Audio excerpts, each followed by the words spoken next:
Selamat pagi saudaraku yang diberkati Tuhan. Sama-sama pagi ini kita akan merenungkan kebenaran firman Tuhan. Dan tema renungan di pagi ini saya beri tema orang yang dipakai Tuhan. Saudara, kita baca dalam 1 Korintus pasalnya yang pertama ayatnya yang ke-28. Firman Tuhan berkata, "Dan apa yang tidak terpandang dan yang hina bagi dunia dipilih Allah.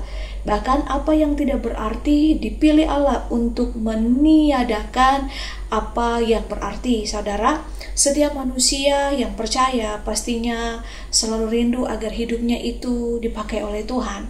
Dan untuk melayani Tuhan, ada syaratnya saudara. Yang pertama, kita harus tahu bahwa Tuhan tidak selalu memakai orang yang hanya memiliki kemampuan, namun juga mereka yang mau dan sungguh-sungguh rindu untuk melayani Tuhan. Nah, ketika kita memiliki kemampuan, namun kita tidak memiliki hati untuk melayani Tuhan, maka semuanya itu akan sia-sia, saudara. Oleh sebab itu, hal yang terpenting adalah sikap hati kita untuk Tuhan.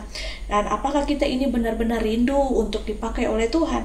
Nah, yang kedua, Tuhan sangat memperhatikan orang-orang yang setia dalam mengerjakan perkara-perkara yang kecil. Contohnya saudara, kita belajar dari Raja Daud. Sebelum dia menjadi raja, Daud hanyalah seorang pengembala. Dia pengembala domba yang jumlahnya hanya antara 2-3 ekor. Akan tetapi Daud dia begitu setia mengerjakan tugasnya. Kebanyakan orang itu ingin memulai perkara-perkara yang besar, tapi tidak setia dengan perkara-perkara yang kecil. Orang yang telah teruji oleh kesetiaannya dalam mengerjakan perkara-perkara yang kecil, nantinya akan dipercayakan Tuhan perkara-perkara yang besar, yang lebih besar. Kita baca dalam Lukas pasalnya yang ke-16 ayatnya yang ke-10 dikatakan bahwa barang siapa setia dalam perkara-perkara yang kecil, maka ia setia juga dalam perkara-perkara yang besar. Dan barang siapa tidak benar dalam perkara-perkara yang kecil, ia tidak benar juga dalam perkara-perkara yang besar.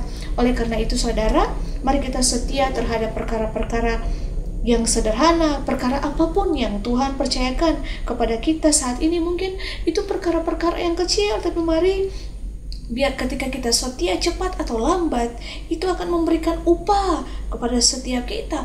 Tuhan akan memberikan upah kepada orang-orang yang setia mengerjakan perkara-perkara yang sederhana, yang kecil. Dan yang ketiga, Tuhan memakai orang-orang yang rendah hati, yaitu orang yang rela dengan segenap hidupnya untuk Tuhan tanpa mencari hormat atau pujian dari manusia. Nah, itulah alasannya Tuhan sering memakai orang-orang yang dipandang sebelah mata oleh dunia, orang-orang yang mau dibentuk Tuhan, karena tidak ada seorang pun yang bisa langsung siap dipakai oleh Tuhan tanpa melalui proses, tanpa melalui pemurnian. Maka itu mari kita bersabar ketika Tuhan membentuk setiap kita, karena rencana Tuhan pasti sempurna. Dan yang terakhir saudara, dalam melayani Tuhan sangat dibutuhkan sebuah komitmen yang sangat kuat, sehingga kita ketika dalam persoalan kita akan kuat dalam melayani Tuhan. Mari biarlah hidup kita ini selalu melayani Tuhan, sebab jerih payah kita di dalam Tuhan itu tidak akan pernah sia-sia.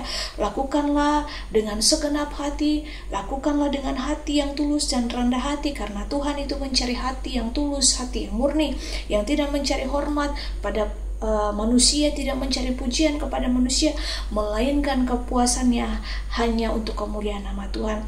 Orang yang dipakai Tuhan adalah mereka yang memiliki hati yang tulus, hati yang rendah hati, dan setia kepada Tuhan, rela dibentuk dan diuji oleh Tuhan, serta mengembangkan setiap talenta yang sudah Tuhan berikan untuk melayani dengan komitmen yang kuat. Biarlah kebenaran firman Tuhan di pagi ini menjadi rema yang kuat bagi setiap kita. Mari kita mau setia dalam perkara-perkara yang kecil, karena kesetiaan dalam perkara-perkara yang kecil akan dipercayakan Tuhan dengan perkara-perkara yang lebih besar. Jadilah orang yang mau setia mengikut Tuhan, orang yang mau dipakai oleh Tuhan. Setiap kita, siapapun bisa dipakai Tuhan, asal kita mau. Karena Tuhan tidak mencari orang yang mampu, tapi Dia mencari orang yang mau. Tuhan Yesus memberkati, kasih karunia yang memampukan setiap kita untuk terus hidup dalam perkenanan Tuhan, mengejar perkenanan Tuhan. Hiduplah untuk melakukan apa yang menjadi kehendak Tuhan. Immanuel.